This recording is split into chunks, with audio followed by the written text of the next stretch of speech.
नमस्कार, Saroj cooking world मराठीमध्ये आपले स्वागत आहे.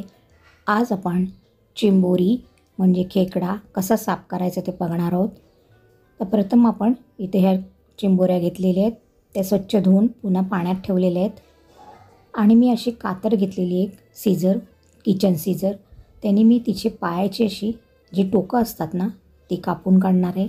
कारण आपण मोडायला गेलो ना साफ करायला का त्या पायाच्या पक्कड करतात ते आणि आपल्याला ते टोचतात आणि आपल्याला ते नीट साफ करता येत नाही. म्हणून आधी जी टोकं अशी काढून घ्यायची आणि हे फांगोडे असे तोडून घ्यायचे आणि मग ती दोरी असते ना ती सोडून काढायची त्यांच्या पायातून आणि पाय त्यांचे मोडून घ्यायचे अशा प्रकारे. तर अशाच प्रकारे मी सगळ्या या चिंबोऱ्या साफ करून घेणार आहे. तुम्ही कशा पद्धतीने करता ते जरूर सांगा. तर ही मादी आहे, मादीच्या मागे असा मोठा भाग असतो. ती काढले, त्या खूप स्वच्छ आहेत. आधीच मी साफ करून घेतलेल्या आहेत, नंतर सारख्या धुवायच्या नाहीत. आणि आता अशाच प्रकारे आपल्याला सगळ्या साफ करून घ्यायच्या आहेत. हे पाय मी बाजूला ठेवलेले आहेत, हे आपल्याला रसामध्ये वाटून घालायचे आहेत. तर अशाच सगळ्या आपण साफ करून घेणार आहोत. ती अशी टोकं आहेत ना ती आपल्याला त्या पकड करतात आणि त्यांनी आपल्याला साफ करायला नीट जमत नाही मग चिंबोरी. कारण त्यांच्या नखा टाईप ते असं टोचतात आपल्याला आपल्या हातामध्ये वगैरे असं. म्हणून आधी ते उडवून काढायचे आपल्याला. तुम्ही मोडून काढा, मी कात्रीने काढते सीझरनी, किचन सीझरनी. तर अशाच प्रकारे आपण ही पण अशी मोडून घ्यायची. खूप घट्ट पकड असते त्यांची, सहजासहजी आपल्याला मोडता येत नाही, खूप ताकद लावायला लागते. पण मोडायच्या वेळेला आपण काय करायचं, दोरा आधी सोडायचा नाही, नाहीतर त्या आपल्याला चावू शकतात आणि मग चावल्या की त्या सुटत नाहीत. त्यांचं त्या फांगोड्यामध्ये जीव असतो, तर तो तोडला ना तरी तो फांगोडा थोडा त्याच्यात जिवंतपणा असतो. म्हणून काळजीपूर्वक चिंबोऱ्या ह्या अशा साफ करून घ्यायच्यात. तर तुम्ही आधी स्वच्छ करून घ्या त्यांना बांधलेले असताना आणि मग त्याला तोडल्यावरती एकदा फक्त पाण्याने स्वच्छ करायचं आहे. सारखं धुतलं तर त्याचा सगळा कस जाईल, चव जाईल त्याची, रसाची आपण बनवू त्याची. तर फांगोडा असा बंद असला ना तर प्रयत्न करू नका. बघा मी प्रयत्न करते तरी पण तो सुटत नाही. त्याला डायरेक्ट पाण्यात टाकून द्यायचा आहे. त्याच्यामध्ये जर त्यांनी आपल्याला पकडलं दोरा काढताना तर तो सोडणार नाही. तर अशा प्रकारे मी ह्या चिंबोऱ्या साफ करते. तर व्हिडिओ कुठेही स्किप करू नका. ही पद्धत तुम्ही बघा. आजपर्यंत तुम्हाला कोणी अशी दाखवली नसेल, तर त्या पद्धतीने मी आज तुमची चिंबोऱ्या साफ कशा करायच्या ते तुम्हाला दाखवते. आता आपण नुसते त्याचे फांगोडे वगैरे तोडून घेतले आहेत, नंतर आतून कसं साफ करायचं पूर्णपणे ते मी तुम्हाला आता दाखवणार आहे. तर आधी सगळ्या मी ह्या अशा साफ करून घेतलेल्या आहेत. चिंबोरी साफ करायला सगळ्यांनाच भीती वाटते. मग काय करायचं, आणून सरळ फ्रीजमध्ये ठेवून द्यायच्या.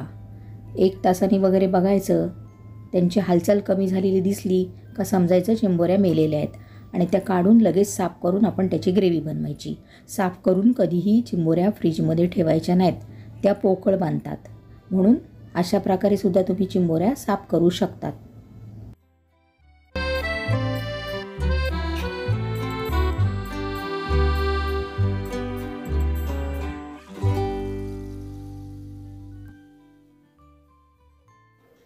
आता आपल्या सगळ्या चिंबोऱ्यांचे पाय बाजूला करून झालेले आहेत. त्याच्यामध्ये असा एक भाग असतो चप्पट असा, तो पण आपल्याला काढून टाकायचा आहे. आणि हे फांगोडे आपले पाय असतात ना ते आपण वाटून घ्यायचे आहेत रसात टाकायला. तर अशा प्रकारे चप्पट प्लॅस्टिक टाईप त्याचे पायाला असतं ना ते काढून टाकायचं, त्याचा काहीच उपयोग नसतो. तर आता मी सगळे हे पायाच्या पुढचे ते चप्पट असा भाग असतो ना तो काढून टाकलेला आहे. हे अशा प्रकारे असतो, तो काढून टाकलेला. आता हे त्याचे डेंगे, फांगोडे म्हणतात त्याला, डेंगे डुक्का तुम्ही काय म्हणतात, तर ते मी बाजूला काढते. ते सुद्धा सगळे बाजूला काढलेत. तर त्याचा पुढचा भाग आहे ना तो जरासा आपण ठेचून घेतला आणि रसामध्ये टाकला ना तर त्याच्यात रस जायला चांगली मदत होते आणि खूप चव छान लागते. असं पण त्याच्यात रस शिरतोच. तर आता मी स्वच्छ करून घेतलेलेच आहेत, खूप असे घाणेरडे असे नाही आहेत, आधीच मी साफ केलेले आहेत. तर आता मी याला सोडून घेते. आता ह्याच्यात हा एक नर आहे. नर असला की त्याची ही बाजू खूप छोटी असते. ती अशी आपली सुरीच्या टोकाने आपण काढून टाकायची. आता आपल्या ह्या सगळ्या चिंबोऱ्या साफ करून झालेल्या आहेत. आता आपण आतला भाग साफ करूया. तर आता हे पाणी मी टाकून देते आणि मी दुसऱ्या पाण्यात आता त्या ठेवून दिलेल्या आहेत. आता आपण त्या खोलायच्या आहेत. हा त्याचा पोटाचा भाग बाहेर काढायचा आहे. काय जण असे चिरतात, पण खूप आतमध्ये घाण असते, ती घाण ठेवायची नाही. आपल्याला पोटाला इजा होऊ शकते, म्हणजे काय पोट बिघडू शकतो आपलं. तर अशा प्रकारे जो भाग आहे ना मऊसर स्पंजसारखा, तो सुद्धा आपण काढून टाकायचा आहे. आता ह्या चिंबोऱ्या स्वच्छ आहेत, जास्त घाण वगैरे नाही, तर चिखलात वगैरे जास्त माखलेले असतात, ते खूप साफ कराव्या लागतात. तर अशा प्रकारे आपण त्याचं पोट साफ करून घेतलेलं आहे, तुम्ही बघू शकता. आता ह्याला धुवायचं नाही. आता हा असाच आपण फोडणीमध्ये घालणार आहोत. जर खराब असलं तर सारखं धुतलं तरी चालतं. आता काय करायचं आहे, आपल्याला कवटी ही भरायची आहे. त्याची रेसिपी मी माझ्या चॅनलला आहे.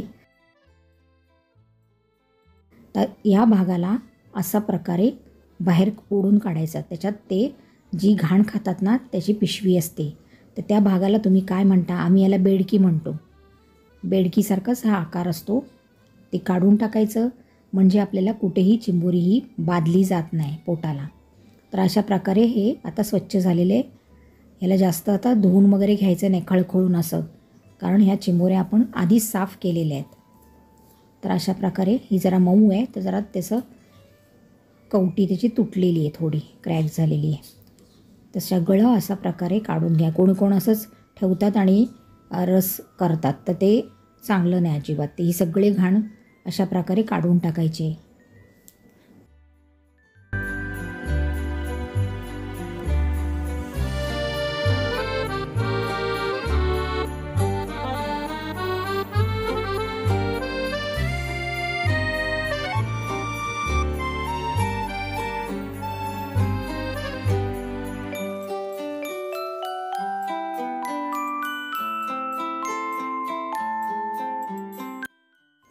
तर अशाच प्रकारे मी सगळ्या आता या चिंबोऱ्या कुर्ल्या साफ करून घेणार आहे.